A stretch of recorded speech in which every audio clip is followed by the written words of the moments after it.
Babamlar kitler, vrak народа деп. Handallar, kitler, natlar, ну, разумеется. Учку ulanın arasına o vakti troyka süt getirdi. Uçkunun arasına ular indi yok ettiler.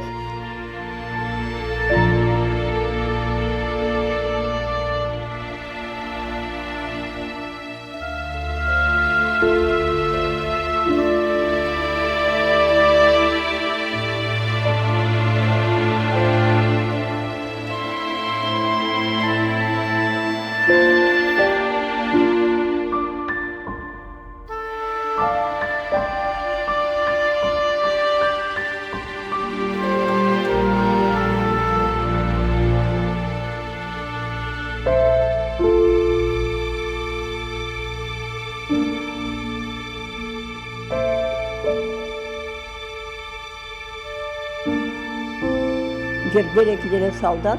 Rahmetli teyzem garip kapıdan çıktık. Onun çaresi oldu. Anahtarla beraber balkonun kapısını kapattı. 10 yıldan ziyade o anahtar onun boynuna gezdi. Ast boynuna gezerdi medalyon gibi anahtarını.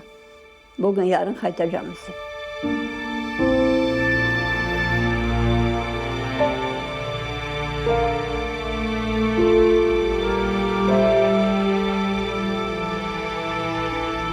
O bizim halk birlik handaydı balan.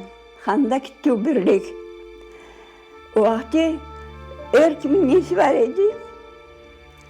Able bölüştürürler. Halk.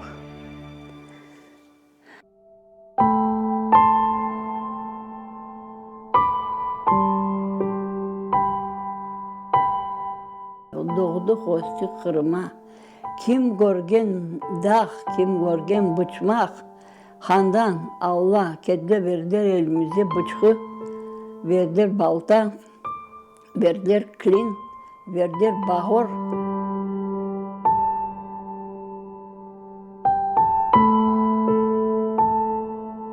Şvitsa verdiler. Ya abla bir interesli bir kurpe desen kurpe değil, un desen un değil, kepege benzeyen bir şey. Ot, çeşit otlar anladık. Keyik soğan var idi, keyik şavil var idi, at huvak var idi, çeşit türlü şeyler var idi. Haçan kendi kış geldi balam, Allah Rabbim ya Rabbim.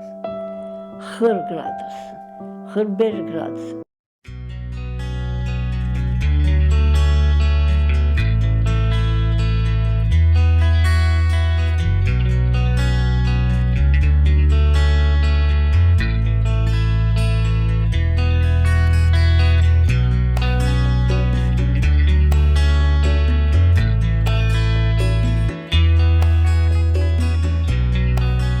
Что dedi чужой двор зашли, dedi, еще лазаете, куда не попало, dedi.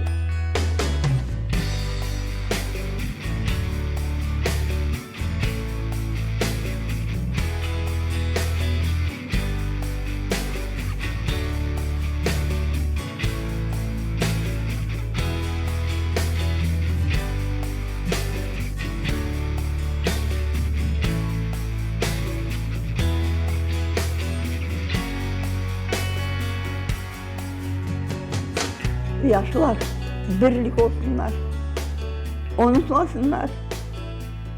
Başlarına gelgenler